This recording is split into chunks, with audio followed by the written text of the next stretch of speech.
আল্লাহ হাসরের ময়দানে মুমিনদের জন্য কেমন দয়ালু একটা হাদিস লক্ষ্য করে দেখেন।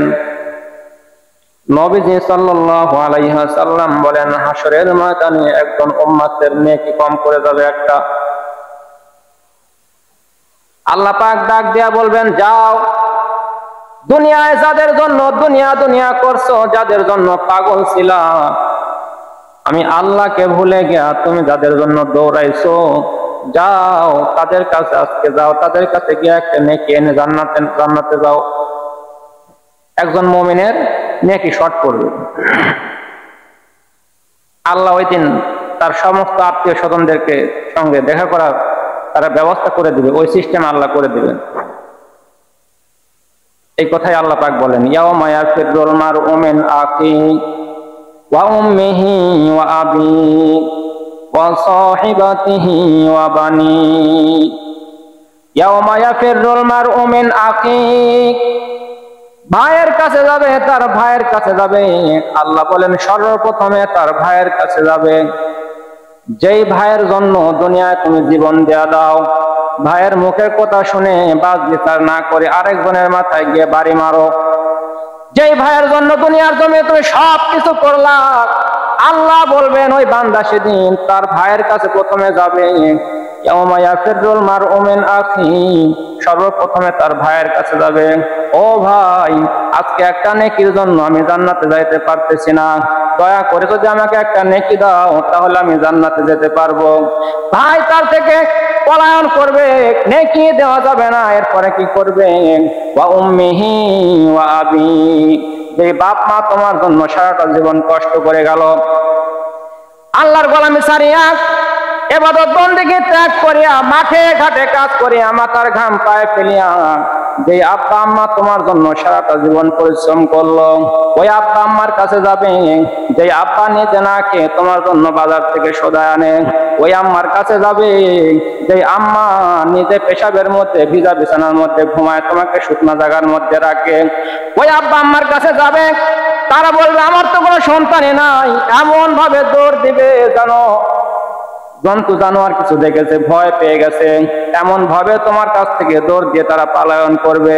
ওয়া সাহিবাতিহি ওয়া বানি, এ বান্দা তুমি দুনিয়ার জমিনে যে বিবির জন্য তোমার যে সন্তানের জন্য দুনিয়া দুনিয়া করে তুমি পাগল, আল্লাহকে ভুলে নেক আমল করলা না, আজকে একটা নেকির জন্য তোমার সেই বিবির কাছে যাবা, তোমার সেই সন্তানের কাছে যাবে। সর্বশেষ বান্দা ওই বিবির কাছে যাবে, তার সন্তানের কাছে যাবে, একটা নেকি দাও, একটা নেকি দাও, একটা নেকি হলে আমি জান্নাতে যাইতে পারবো।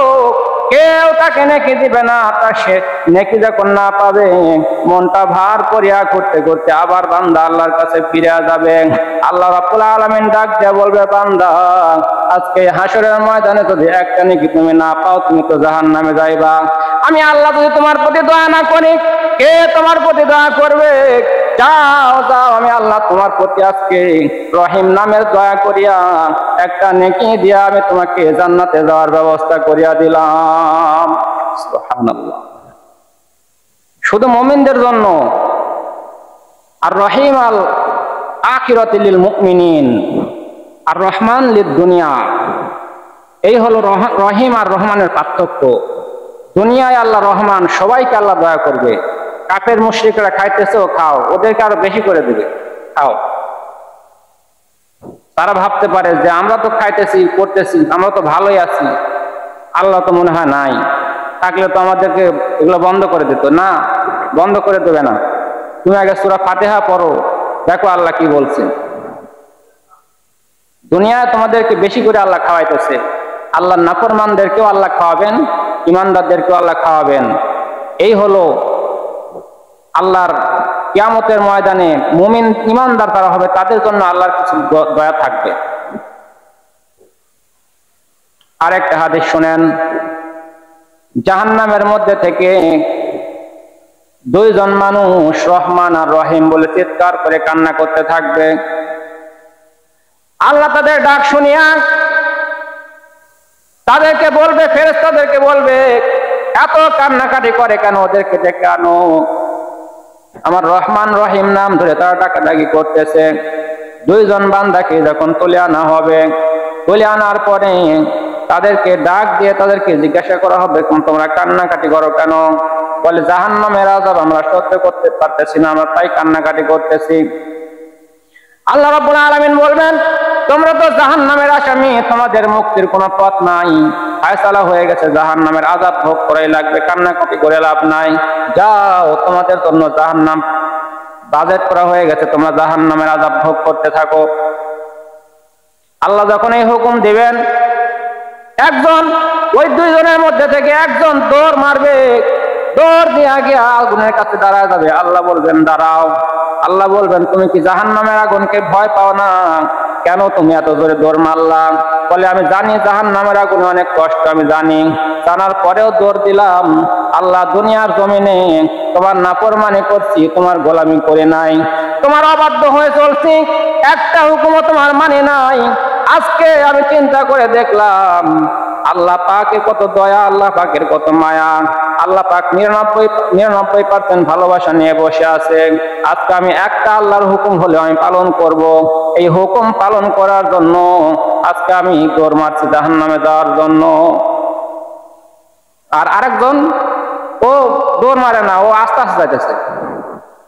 একজন দৌড় মারে কোথায় গেছে? জাহান্নামের কাছে চলে গেছে। আর আরেকজন, ও দৌড় মারে না, ও 2 ধাপ যায়, আবার ঘুরে ওঠে আল্লাহর দিকে তাকায়, আবার যায়, আবার পিছনের দিকে তাকায়। তোর অবস্থা এরকম কে?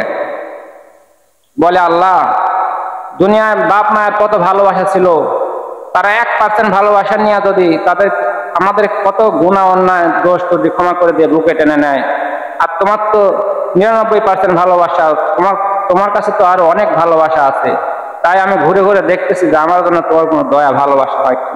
সুবহানাল্লাহ। আল্লাহ পাক তাদের দুজনকে ক্ষমা করে দিবেন। সম্মানিত উপস্থিতি, হাসরের ময়দানে শুধু ইমানদার মুমিনদের জন্য আল্লাহ রহিম, আর দুনিয়ার জমিনে সকল মানুষের জন্য আল্লাহ রহমান। আমল করলেও আল্লাহ আপনাকে খাওয়াবে, সৎ পথে না চললেও আল্লাহ আপনাকে খাওয়াবে, চললেও আল্লাহ আপনাকে খাওয়াবে, কারো কোনো বাধা নাই।